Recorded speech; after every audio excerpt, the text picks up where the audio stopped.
날씨가 많이 더워졌습니다. 이제 어제, 그제 얼마나 날씨가 더워졌는지 이 여름이 아주 이제 성큼 다가온 것을 우리가 느끼게 되고 있습니다. 여름 하면 생각나는 과일이 있습니다. 그럼 바로 수박입니다. 수박의 계절이 이제 찾아옵니다. 그 더운 여름에 아주 달고 물이 충만한 그러한 수박을 입에 한 모금 먹을 때 그 기쁨이 얼마나 큽니까? 그 더운 여름을 이길 수 있게 하는 힘, 그게 바로 여기 수박에 있습니다. 그리고 지치고 그리고 땀도 많이 나고 수분도 많이 빠져나가는 그 시기인데 수박으로 그 수분을 공급받고 그 당분으로 힘이 나고 수박은 생각만 해도 군침이 돌게 하는 그런 아주 좋은, 우리에게 좋은 과일입니다. 너무 우리에게 유익됩니다. 그런데 이 수박이 우리에게 이렇게 좋은 것이지만 근데 또 덩달아서 생기는 문제가 있습니다. 그건 뭐냐면 맛있는 수박을 고르기가 어렵다는 거예요. 다 똑같은 수박이 다 맛있으면 얼마나 좋겠습니까? 그런데 맛있는 수박은 좀 찾기가 어려워요. 그래서 매번 저도 수박을 고를 때 저한테 이렇게 책임이 주어져요. 저보고 고르라. 그럼 저도 하여튼 수단과 방법을 가리지 않고 그 많은 이 수박 품들 중에서 찾으려고 했습니다. 두드려도 보고 꼭지도 보고 그리고 그 이 무늬도 주의 깊게 살펴보고 뭐 그렇게 하여튼 노력을 해봅니다. 근데 아무리 두드려봐도 또 잘 모를 때가 있어요. 아무리 꼭지를 봤는데도 그게 또 속을 때가 있습니다. 그게 항상 맞는 게 아니더라고요. 그래서 하다 보면 속아요. 그러면 상심이 되는 거예요. 수박이 그렇게 항상 맛있을 줄 알았는데 어떤 거는 이게 수박이 수박 같지가 않은 거예요. 너무 당분이 떨어져요. 색깔은 똑같아요. 모양은 똑같아요. 근데 그 수준이 너무 떨어지는 그런 때가 있습니다. 수박의 이러한 이야기들을 우리가 함께 생각해 보면서 그리스도인의 모습도 혹시 이와 같지 않을까 생각해 보게 됩니다. 그리스도인의 모습, 겉으로는 다 똑같습니다. 다 색깔이 비슷비슷해요. 그리고 다 무늬가 있습니다. 그런데 어떤 그리스도인들은 정말 경험해 보면 겉으로는 잘 몰라요. 쪼개보고 그리고 그걸 입에 넣어 봤을 때 단맛이 나와야 되는데 그리스도인에게 기대되는 그 맛이 있지 않습니까? 교회 다니는 사람이야, 예수님 사람이야, 예수님을 따르는 사람이야. 그러면 경험했을 때 느껴지는 그 맛이 있지 않습니까? 근데 그게 없는 거예요. 아니 어떻게 이런 맛이 나오지? 할 정도의 그런 어떤 당황스럽게 만드는 그렇게 만드는 그리스도인이 있습니다. 근데 그걸 알 수가 없어요. 겉으로는 표가 안 나는 거예요. 겉으로는 다 똑같은 그리스도인이에요. 교회도 같이 가고 신앙생활도 같이 했고 또 성경 공부도 같이 했고 다 똑같은 것 같아요. 근데 결국은 들여다보면 마음을 들여다보면 그럼 정말 그리스도인다운 모습이 있고 그리고 그렇지 않는 모습이 있는 것입니다. 수박도 그 당분을 높이기 위해서 얼마나 사람들이 또 노력하는지 모릅니다. 그리고 또 출하를 하기 위해서 준비한 단계에서 얼마나 또 걸러내는지 모릅니다.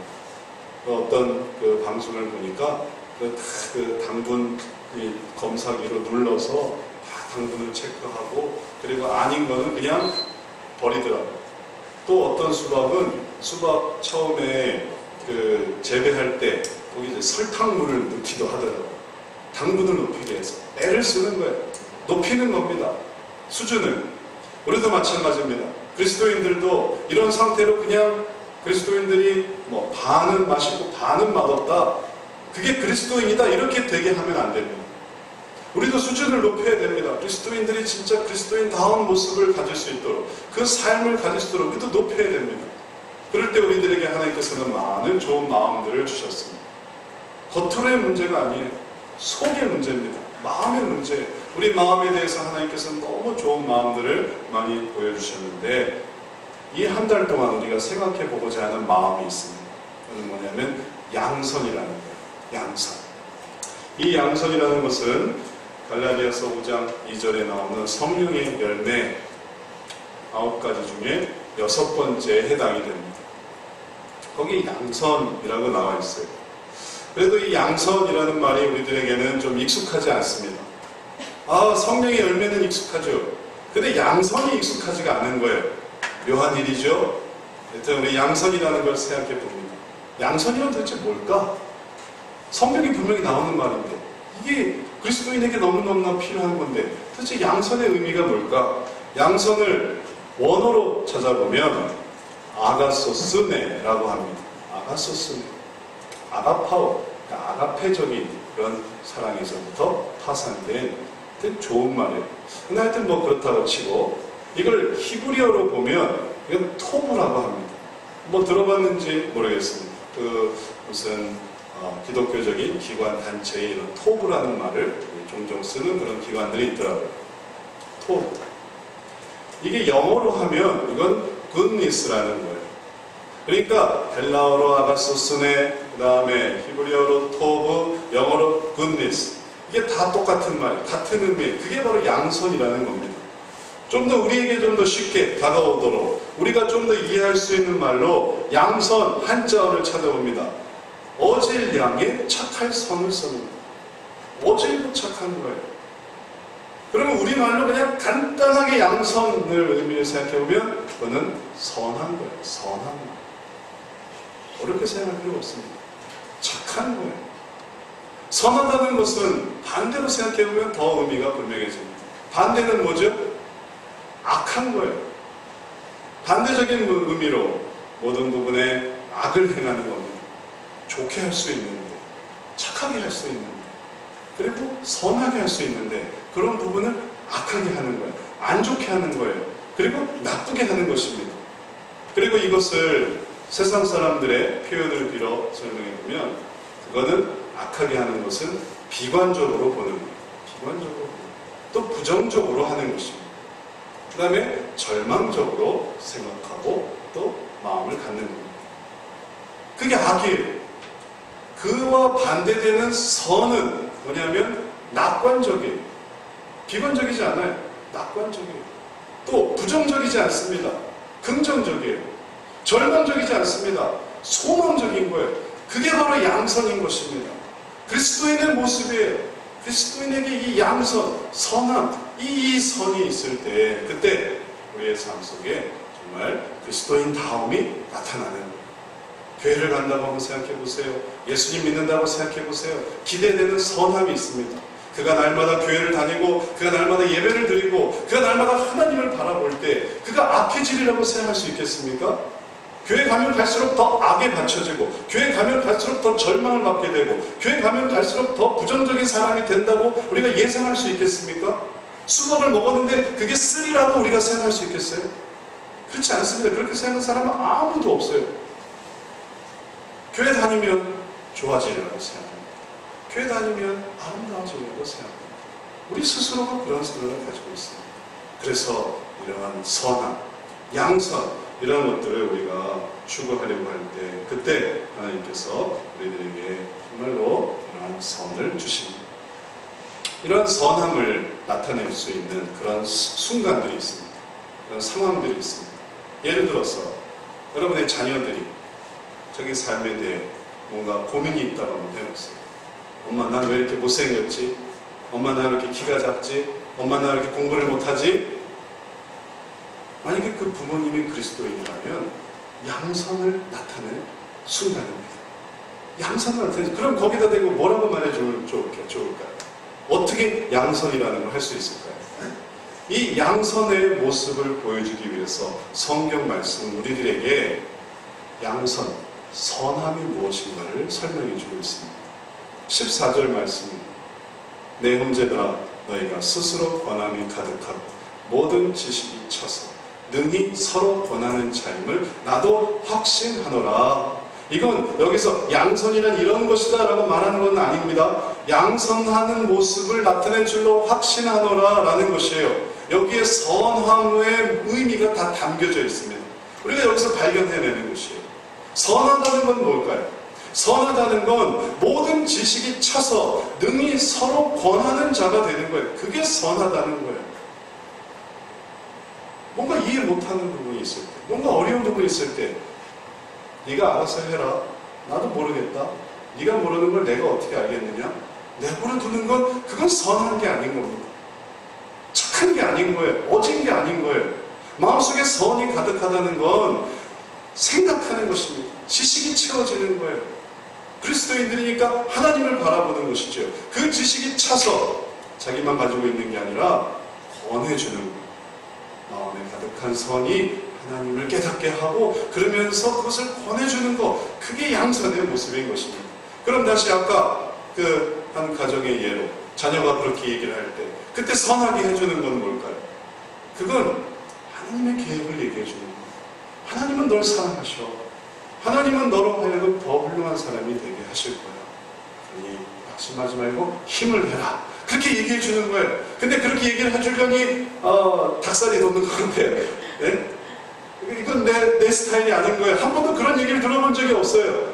그런 고민이 있을 때 그냥 외면받고 그냥 그렇게 받아들이게 하고 그리고 그냥 절망적으로 살아가게 하는 것에 너무 익숙해져 있다 보니까 이렇게 양선을 하려고 하는 게 차마 이게 움직여지지 않습니다. 그러나 이 어색하다 하더라도 우리들에게 주님은 양선을 가르쳐 주십니다. 그건 선함이 가득해서 모든 지식이 차서 그래서 권해주는 거예요. 부부간의 경우를 한번 생각해 보십시오. 남편이 하루 종일 일을 하다가 들어왔어요. 너무 힘들어요. 너무 괴로워요. 내가 왜 이렇게 아침부터 저녁까지 고생을 하면서 이렇게 해야 되는지 잘 이해가 안 될 때가 있어요. 그럴 수가 있지 않습니까? 하다 보면 힘들잖아요. 또 남편들은 또 아빠들은 또 책임이 있지 않습니까? 그런 일들을 하기 위해서 애를 써요. 그게 돌아와요. 돌아오면 그럼 아내가 선하게 해준다는 건 뭘까요? 정말 선함을 나타낸다는 건 뭘까요? 그런 고민과 그런 또 어려움을 그런 고충을 얘기할 때 선하게 한다는 건 뭘까요? 그건 하나님 바라보고 하나님의 뜻을 생각하며 그리고 이 모든 부분을 견뎌 나갈 때 그때 우리 가정이 살고 또 그럼을 통해서 하나님의 영광이 나타난다는 걸 보내주는 것이 되겠죠. 그럴 때 선함이 나타나는 것입니다. 그게 양선함의 것입니다. 그걸 면박 주고 그런 소리 하지 말라고 힘들다는 소리 하지 말고 나는 100배나 더 힘들다고 그렇게 꾹 눌러지는 게 아니라 정말 착하게 어질게 선하게 받아주고 격려해 줄 수 있을 때 그때 얼마나 힘이 나겠습니까? 남편의 괴로움을 아내가 알아줄 때 이 남편은 얼마나 힘이 나겠습니까? 그리고 밥도 더 맛있는 걸 해주고 그리고 또 간식도 좀 더 해주고 좀 더 도와줄 때 얼마나 힘이 나겠어요. 반대적으로도 마찬가지입니다. 아내가 가정적인 스트레스로 육아활동으로 또 집안 대소사로 막 고민스러워할 때 전화를 걸어서 여보 이거 어떻게 하면 좋지? 내가 이 문제를 어떻게 해결하면 좋지? 할 때 남편이 해줄 수 있는 양선은 뭐가 되겠습니까? 양선한다고 해보세요. 그건 당신이 알아서 해. 나한테 그런 얘기 하지 마. 나 지금 바빠. 딱 끊는 게 그게 양선이겠습니까? 그게 어질고 착한 거겠어요? 걱정하지 마. 하나님이 도와주실 거야. 나도 고민해볼게. 같이 그 짐을 나누자. 그럴 때 그 부분은 얼마나 서로 양선하는 것이 되겠습니까? 우리는 그런 모든 상황 속에서 오히려 같이 절망해, 같이 부정적인데 한 사람이 좀 더 절망으로 나가면 또 한 사람은 더 나가요. 더 극단적이 돼. 그래서 우리의 의미는 뚝뚝뚝뚝 떨어져. 그러나 주님이 우리에게 보여주신 양선의 의미는 다시 올라가는 거예요. 새롭게 하나하나 더 올라가는 거예요. 떨어지는 게 아닙니다. 거슬러 올라가는 거예요. 그래서 자녀들이 부모에게 양선할 수 있습니다. 그리고 우리가 우리 옆 사람에게 양선할 수 있습니다. 우리가 지난 4월달 그 끔찍한 참극을 겪으면서 우리가 얼마나 자조에 빠졌습니까? 우리가 얼마나 절망에 빠졌습니까? 우리가 얼마나 괴로웠습니까? 얼마나 애도에 휩쓰였습니까? 나라에 대한 소망이 사라질 때, 정부에 대한 절망이 생길 때, 그리고 인간에 대한 그런 어떤 기대가 사라질 때, 그때 우리가 다 이렇게 내려가 있는 거예요. 그런 모든 부분들은 우리들로 하여금 이해하지 못하는 상황을 만듭니다. 이 세상의 삶 속에서 우리들은 내 일로나 아니면 다른 사람의 일들로나 아니면 또 어떤 일들로 우리는 이해 상태에서 이해하지 못하는 상태로 빠집니다. 그럼 이게 이제 괴로움이 되는 거예요. 이제 고민이 되는 거예요. 그럴 때 하나님께서 우리들에게 보여주신 건 뭐냐면은 이 위로 올라가는 것입니다. 그래서 로마서에서 보여주는 것, 선함이 가득하여 모든 지식이 차서 능히 서로 권하는 자가 된다는 것은 그 이해하지 못하는 상태로 우리 민족을 이해하지 못하고 우리 국가를 이해하지 못하고 정부를 이해하지 못하고 그리고 세대를 이해하지 못하고 때로 어린 자녀를 이해하지 못하고 남편을 이해하지 못하고 아내를 이해하지 못하고 부모를 이해하지 못하고 전부 이 세상의 것들이 이해되지 못할 때 이해될 수 있는 삶으로 올라가게 하는 거예요. 그렇게 올라가자고 권하는 것, 그게 바로 주님이 보여주시는 양성입니다. 그렇게 해서 올라가면 어떻게 되겠어요? 더 이상 내려가지 않는 겁니다. 그런데 올리지 않는다면 어떻게 될까요? 올리지 않는다면 그 절망을, 그 괴로움을, 그 고통을, 그 혼란스러움을 올리지 않는다면 어떻게 될까요? 더 떨어지게 됩니다. 더 떨어지게 돼요. 히브리서에서 성경은 이렇게 말하고 있습니다. 형제들아, 너희가 삼가 너희 중에 누가 믿지 아니하는 악심을 품고 살아계신 하나님에게서 떨어질까 염려할 것이요 오직 오늘이라 일컫는 동안에 매일 피차 권면하여 너희 중에 누구든지 죄의 유혹으로 강팍해 됨을 면하라. 주님에게 당부해 주셨어요. 하나님으로부터 떨어지지 않도록, 그리고 죄의 유혹으로 강팍해 되지 않도록. 그래서 우리가 권면해 주지 않는다면 우리가 정말 하나님께 나아가도록, 그리고 이 혼란스러운, 그 이해되지 못하는 그 어려운 부분들을 해결할 수 있도록 도와주지 않는다면 그 상태는 더 뚝뚝뚝뚝 떨어지게 되는 것입니다. 내 문제가 아니라고 그냥 내버려 둘 수 있는 문제가 아니에요. 지금 당장 닥친 게 아니라고 그냥 신경 안 쓸 문제가 아닙니다. 그것이 생기면 생길수록 이제는 더 숨 쉴 수 없을 정도로 공기 매연이 터지면 우리가 다 고통받는 것처럼 그게 커지면 커질수록 우리는 전반적으로 더 깊은 침체, 깊은 슬픔, 깊은 분노, 깊은 감정으로 더 빠져들게 됩니다. 그것은 더 큰 죄로 나아가게 되는 것입니다. 어떤 어머니와 아들의 이야기입니다. 이 어머니는 일찍 남편을 잃었어요. 그리고 아들 하나를 키웠어요. 아들 하나를 키우면서 이 어머니는 근데 좀 이상했어요. 아들이 하는 그 모든 일에 대해서 뭐 잘못했다고 말하는 법이 없었어요. 항상 괜찮다 했어요. 이 아들이 한 번은 거짓말을 했는데 어머니는 괜찮다 했어요. 이 아들이 한 번은 도둑질을 했는데 어머니는 괜찮다 했어요. 이 아들이 한 번은 누구랑 또 싸웠는데 어머니는 괜찮다 했어요. 아들은 괜찮다 하니까 그게 더 괜찮은 줄 알고 계속 나쁜 일을 저지르게 됐습니다. 그리고 급기야 떨어져서 결국은 사람을 죽였어요. 그리고 사람을 죽이고 사형 선고를 받았습니다. 이제 사형이 집행되기 전에 이 아들이 어머니를 불렀어요. 어머니를 꼭 좀 만나게 해주십시오. 어머니가 찾아왔어요. 아들이 어머니를 만나서 어머니, 제가 어머니에게 긴히 할 얘기가 있으니 귀를 좀 가까이 달라. 그래서 어머니가 마지막에 나한테 도대체 할 얘기가 뭘까 하고 귀를 가까이 댔어요. 그러니까 가까이 와서 귀를 가까이 댄 이 어머니에게 이 아들이 귀를 꽉 물어버렸어요. 귀를 물어뜯었어요. 그래서 어머니가 깜짝 놀랐어요. 얘야, 너 왜 이러니? 왜 내 귀를 물어뜯니? 아들이 외치는 거예요. 어머니가 괜찮다 해서 내 인생이 망쳤어요. 내버려 두니까 인간은 악해질 대로 악해지는 거예요. 더 악해지는 거예요. 그렇게 되지 않도록 하나님은 우리들에게 양선을 주셨어요. 우리가 권면하지 않으면, 우리가 세우지 않으면, 우리가 올리지 않으면, 우리가 내버려두고, 우리가 신경 쓰지 않고, 우리가 그냥 그 혼란 가운데 알아서 생각하게 해버리면, 방으로 들어가게 하고, 밖으로 나가게 하고, 그리고 엉뚱한 곳으로 가 있게 만들면, 그러면 결국 그 어려움이 큰 위협을 우리에게 당합니다. 엄청난 위협을. 다가옵니다. 그래서 결국은 우리의 가장 아픈 부분을 찌르게 되는 것입니다. 그래서 우리는 양선해야 됩니다. 양선하지 않으면 안 되기 때문에, 양선하지 않으면 이 사회가, 우리 가정이, 우리의 삶이 더 악해지기 때문에 우리는 양선해야 합니다. 그런데 우리에게 더 큰 이유가 있어요. 양선해야 되는 더 중요한 이유가 있어요.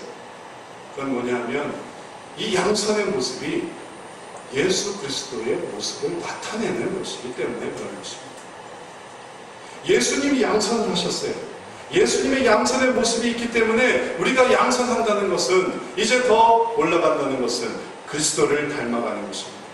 주님이 하신 일을 우리가 따라가는 거예요. 주님이 무슨 일을 하셨는데, 주님이 어떻게 선을 이루셨는데. 오늘 성경 말씀 7절부터가 주님이 하신 양선의 의미를 보여주고 있습니다. 이러므로 그리스도께서 우리를 받아 하나님께 영광을 돌리신 것 같이 너희도 서로 받으라. 내가 말하노니 그리스도께서 하나님의 진실하심을 위하여 할례의 수종자가 되셨으니 이는 조상들에게 주신 약속들을 경고케 하시고 이방인으로 그 긍휼하심을 인하여 하나님께 영광을 돌리게 하려 하심이라. 여기서 주님의 양선이 있어요. 주님의 선하심이 있어요. 그건 뭐냐면 이방인들이에요. 이방인들에 대한 주님의 선하심이 있습니다. 그 이전에는 이방인들은 완전히 제껴놓은 사람들, 이방에 살고 있어요. 영어로 말하면 에일리언이에요. 근데 이 지역에 사는 사람들이 아닙니다. 선택받은 민족, 자기들만의 민족, 이스라엘 민족, 이건 선민이고 나머지는 다 이방인이에요. 그래서 이방인들은 철저히 배척했습니다. 같이 밥 먹지도 않고 같이 교제하지도 않았어요. 그런데 그걸 바꾸신 분이 바로 예수님이에요. 그 이방인들. 그래서 다시 7절로 돌아오면 그리스도께서 우리를 받아 하나님께 영광을 돌리신 것 같이 너희도 서로 받으라. 이방인을 받으셨다는 거예요. 이방인을 받아서 하나님께 영광을 돌리셨다는 것입니다. 그럴 때 이방인들만 받으신 게 아니라 약속의 자손들도 받으셨습니다. 그래서 이스라엘과 이방인들을 함께 모으셨어요. 그래서 그들을 하나님께 영광을 돌렸던 것입니다. 예수님께서. 그래서 이방인들이 그 긍휼하심을 인하여 하나님께 영광을 돌리게 되었습니다. 우리를 긍휼히 여기신 하나님, 우리를 구원시켜 주신 하나님 감사합니다. 그 영광을 하나님께 돌려요. 하나님은 어떠한 분이십니까? 하나님은 상한 갈대를 꺾지 않으시는 분이에요. 꺼져가는 심지를 끄지 않으시는 분입니다. 하나님은 본질적으로 착하신 분이에요. 선하신 주님입니다. 그 선하신 주님께 그 이방인들이 하나님께 영광을 돌리는 거예요. 자기들을 받아주신 하나님께, 자기들을 긍휼히 여기신 그 하나님께, 그때 하나님의 영광을 받으십니다. 이 6월에 아주 여러 가지 일들이 우리의 삶 속에 지금 예비되어 있는데, 이 6월 14일부터 시작되는 월드컵이 있습니다. 월드컵이 6월달에 이제 시작이 됩니다. 이 월드컵이 지금 거리 응원하는 그런 모습인데, 좀 생각해보면 예전엔 거리 응원이 없었던 것 같아요. 제가 기억이 좀 이상한가 하여튼 늘 응원은 TV로 보는 응원이었어요. 2002년 전까지는 TV 보고, 혹은 뭐 굳이 응원 가려면 축구장 가서 경기장에서 응원하고 TV 보고, 그 다른 데서 무슨 응원이 있었던가? 하여튼 제 기억상에는 없었던 것 같아요. 제가 좀 또 이렇게 나돌아다니지 않아서 그런 것인지 모르겠는데, 근데 또 그 당시 저는 어떤 징크스가 있었냐면, 또 제가 TV를 보면 진다는 그런 묘한 징크스가 있어요. 그래서 더더군다나 TV를 볼 수도 없었어요. 왜냐하면 내가 질 것 같아서, 내가 지는데 일조할 것 같아서. 근데 월드컵이 시작이 되고, 그리고 이기기 시작합니다. 월드컵이라는 게 뭔지 잘 몰랐던 우리 국민들에게 월드컵을 하자라고 한 사람들은 얼마나 황당한 사람들이었습니까? 말도 안 된다고 생각했겠죠. 근데 이게 변화가 생겼어요. 그러니까 사람들이 조금씩 이해하기 시작했습니다. 이게 되는구나, 승리하는구나, 발전되는구나.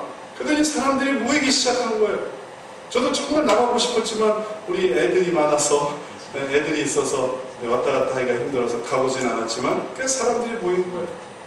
그래서 그때의 감격, 그때의 흥분, 그때의 영광, 우리가 다 기억합니다. 그래서 이번 월드컵도 관심과 사랑을 가지고 보게 된 그런 상황까지 오지 않았습니까? 우리 민족이 축구를 잘하는 민족도 아니었고, 그리고 축구의 변방이었고, 실력도 별것 없었지만, 그러나 해보려고 하니까 결국은 잘할 수 있게 되는 거죠. 그래서 결국은 이것이 우리나라의 민족의 긍지가 되고 또 자랑이 되고 그것으로 국위가 성인등이 되고 그렇게 됐던 것처럼 하나님께서 받으신 그 이방인들이 얼마나 하나님을 영원하게 했는지 모릅니다. 그 이방인 중에 신학자가 나왔고, 그 이방인 중에 선교사가 나왔고, 그 이방인 중에 하나님의 사역자들이 나와서 하나님의 복음을 더 전파하는, 하나님을 영화롭게 하는 자들이 바로 그 이방인 중에서 나왔어요. 이스라엘 사람들만으로 해결할 수 없었던 하나님의 영광이 결국 이스라엘 사람들 외에 그 이방인들을 통해서 하나님께 영광이 나타나는 놀라운 일이 있었던 것입니다. 마치 우리에게도 이런 변화가 있었던 것입니다. 그렇기 때문에 주님은 우리들에게 항상 어떻게 보시냐면 우리들을 선하게 보세요. 우리들의 가능성과 우리들의 앞으로의 할 수 있는 능력, 우리들에 대한 하나님의 꿈과 계획이 무궁무진합니다. 그러니 그러한 은혜를 우리가 생각해 볼 때 하나님께서 우리들에게 주신 그 은혜를 우리가 감당해야 합니다. 그리고 그런 것들을 함께 나타낼 수 있습니다. 이제 이러한 일들을 우리에게 생각을 해볼 때 하나님께서 우리들에게 선을 행하신다는 사실, 그리고 우리가 그 선을 닮아간다는 사실, 그것을 우리가 기억해야 되겠습니다. 6월이 월드컵이 있지만 또 우리가 전통적으로 지켜오는 또 6월에 행사가 있습니다. 이제 6월 8일 현충일이 이제 다가오고 있습니다. 그래서 6월은 그런 의미에서 현충일이 며칠이죠? 6일, 6월 6일 현충일이 다가오고 있습니다. 이 현충일에 우리가 또 호국 영령들을 생각하고 우리가 지난 일들을 생각해 봅니다. 제가 그 6.25 사전을, 6.25 그 사진들을 좀 찾아보다가 좀 재미있는 사진이 있어서 한번 좀 소개를 해드리려고 합니다. 칼라 사진이 있더라고요. 늘 흑백 사진만 있었는데 찾아보니까 칼라 사진이에요. 6.25 시절에 전쟁 때 찍었던 사진들입니다. 이분들 중에는 살아있는 사람도 있겠고 또 전사한 분도 있겠고, 매번에 큰 전쟁 속에서 전투는 늘 아주 심각한 것입니다. 나라가 이기고 나라가 지는 것과는 또 상관없이 전쟁은 이기더라도 전투에 진다고 생각해 보시죠. 그럼 이제 내가 죽는 거 아니겠어요? 그러니까 매번의 전투는 늘 위험한 일입니다. 어려운 일이에요. 그리고 이제 이 군인들이 우리의 할아버지 할머니들이죠. 그 당시에 우리나라를 위해 싸웠던 우리나라의 군인들, 그분들이 매번 전투에 임할 때 무슨 생각이었을까요? 전투에 국가가 이기고 그리고 나라를 살리고 우리 국민들을 보호하려는 그 선한 마음이 아니었다면 그 전투를 그렇게 할 수 있었을까요? 도망가고 싶지는 않았을까요? 그냥 나 혼자 그냥 살자고 도망가고 싶은 마음이 없었을까요? 이제 싸워야 되는데 매번의 싸움은 내가 죽느냐 사느냐의 문제인데 어쩌면 나라가 살고 죽는 것은 생각하지 못할 수도 있을 것입니다. 그렇다면 결국은 내가 이기적인 마음에 꼭 그렇게 애써서 싸우지 않아도 될 수 있지 않을까요? 그러나 결과적으로 보면 우리의 선조들은 또 우리의 부모 세대들은 목숨을 걸고 싸웠습니다. 왜냐하면 그 이전에 일제를 통한 한일 합방을 경험해 보면서 어이없이 나라가 망한다는 게 너무나 슬펐던 거예요. 아무 힘도 써보지 못하고 나라가 사라진다는 그걸 경험해 봤던 거예요. 그리고 이제 밀어치는 공산군들을 막기 위해서 그분들은 선함을 가지고 싸웠을 것입니다. 소망을 가지고 싸웠을 것입니다. 절망적으로 싸우지 않았을 것입니다. 부정적으로 싸우지 않았을 것입니다. 그 싸움이 안 되는 거예요. 매번의 싸움에 긍정을 가지고 또 낙관을 가지고 소망을 가지고 이길 수 있으리라. 그럴 때 그 싸움을 감당할 수 있었던 것이지, 그렇지 않고 그저 자기 혼자만 생각하고 자기 의미만 생각하면 그 일이 이루어질 수 있었겠습니다. 그런데 군인뿐만이 아닙니다. 여기 보니까 또 사진에 보니까 피난민들도 있어요. 아버지는 나가서 싸우고 어머니는 애들은 이제 살아야만 하는 거예요. 이제 그게 이제 6.25 시대, 6.25 세대의 그런 어떤 도전이었습니다. 해야 되는 일들이었어요. 그럼 그분들은 그냥 막 살지 않았을까요? 어머니는 그냥 나 홀로 내 한 몸 갖추기 위해서 그냥 자기 혼자 살아가는 삶을 살고 싶지 않았을까요? 가족들은 그냥 나 혼자 살아가려고 그런 마음을 갖지 않았을까요? 그럴 수가 없는 거예요. 그러지 않았던 거예요. 자기보다 가족을 생각하고, 그리고 어머니를 생각하고, 아버지를 생각하고, 살아나가는 데 있어서도 선함이 아니면 이 일들은 이루어질 수가 없습니다. 그 속에서 선함이 아니라 악함으로, 또 소망이 아니라 절망이었다면 아무도 살아날 수가 없었을 거예요. 결국은 이리 휘둘리고 저리 휘둘리고 다 흩어져서 결국은 다 뿔뿔이 흩어졌겠죠. 그러나 선함이 있어 정말 이 부분을 해결하려고 하고, 또 먹고 살려고 하고, 가족들을 위해 애쓰고, 그걸 위해서 정말 몸부림칠 때 그때 하나님을 만나게 되는 것입니다. 이러한 고통 속에서의 소망, 이러한 고통 속에서의 목표, 이러한 고통 속에서의 의지가 우리 민족이 하나님을 만나게 하는데 너무너무나 잘 들어맞았어요. 하나님은 그걸 도와주시는 분이었기 때문에 그런 것입니다. 그래서 오늘 성경 말씀 13절에서 소망의 하나님이 모든 기쁨과 평강을 믿음 안에서 너희에게 충만케 하사 성령의 능력으로 소망이 넘치게 하시기를 원하노라. 사도 바울이 이렇게 말했던 것입니다. 우리가 하기 싫은데 주님이 자꾸 선하게 하라고 하시나요? 우리는 악하게 하고 싶은데 주님이 우리를 자꾸만 하기 싫은 선으로 몰고 가시나요? 그러면 평생 선하게 살기 어려울 것입니다. 그러나 잘 생각해 보십시오. 우리도 선하게 살고 싶은 마음이 있어요. 우리도 그렇게 비관적으로 살고 싶지 않습니다. 부정적으로 살고 싶지 않아요. 절망적으로, 냉소적으로, 비판적으로 그렇게 살고 싶지 않아요. 그렇게 사는 것이 어떤 것인지를 알고 있습니다. 이제 우리에게 하나님께서 주시는 소망, 그리고 그것을 이루려는 그 선함, 그것을 붙들려고 할 때 우리가 하나님의 손을 붙듭니다. 하나님의 손이 우리를 붙드는 것입니까? 내가 하나님을 붙드는 것입니까? 잘 구분이 안 돼요. 내가 하나님을 붙들어서 하나님이 나를 붙드는 것이기도 하고, 하나님이 나를 붙들어서 내가 하나님을 붙드는 것이기도 하고, 마주잡은 두 손이 우리로 하여금 일으켜내는 것입니다. 우리로 하여금 악함이 아니라 선함으로 올리는 것입니다. 그게 그리스도인이에요. 그게 예수님 믿는 사람입니다. 예수님이 그러셨으니까, 우리 삶 속에서 예수 그리스도께서 모든 것을 그렇게 사셨으니까 우리가 그분을 믿는 사람들이고, 그래서 그렇게 살아가려고 하는 거예요. 그리고 그것이 놀라운 일들을 나타내게 되는 것입니다. 지금도 우리 삶 속에서는 이해 안 되는 일들이 여전히 펼쳐지고 있습니다. 또 고민도 될 것입니다. 어려움도 생길 것이고, 문제는 여기서 어떻게 선을 행하느냐라는 거예요. 어떻게 선을 행하느냐. 주님이 우리에게 그 선의 모습을 보여주십니다. 그리스도의 모습이 우리들에게 나타나십니다. 그래서 주님은 소망의 하나님, 그래서 우리에게 기쁨을 주십니다. 또 평강을 주십니다. 그것을 모든 믿음 안에서 우리에게 충만케 하십니다. 그래서 그것을 받을 때 이제 우리들에게 능력이 생깁니다. 그리고 그 속에서 다시 난 왜 이러죠? 이건 어떻게 하면 좋겠죠? 왜 이렇게 힘들죠? 왜 이렇게 괴롭죠? 이제 그것에 손을 내미는 거예요. 왜냐하면 우리를 하나님이 먼저 붙들어 주셨습니다. 나도 그 도우심으로 사람들을 붙들어내는 것이에요. 여러분의 삶 속에 이러한 양선이 가득하게 되시기를 축원합니다. 양선이 사라진 이 시대, 양선이 뭔지도 잘 모르는 시대, 그리고 그렇게 사는 건 비겁해 보이고, 그렇게 사는 건 좀 바보 같아 보이고, 그렇게 말하고 행동하는 건 그건 보통 사람이 아닌 아주 이상한 사람처럼 오히려 그렇게 되어버려진 이 시대, 오히려 그리스도인의 양선이 우리로 하여금 더 하나님께 올라가게 하는 귀한 우리들의 마음 되시기를 바랍니다. 그리고 그 마음 속에서 우리의 삶이 하나님께 더 올라가게 되는 귀한 축복 넘치게 되시기를 축원합니다. 기도하겠습니다. 사랑의 하나님, 우리들의 삶 속에 양선을 깨닫게 하시옵소서.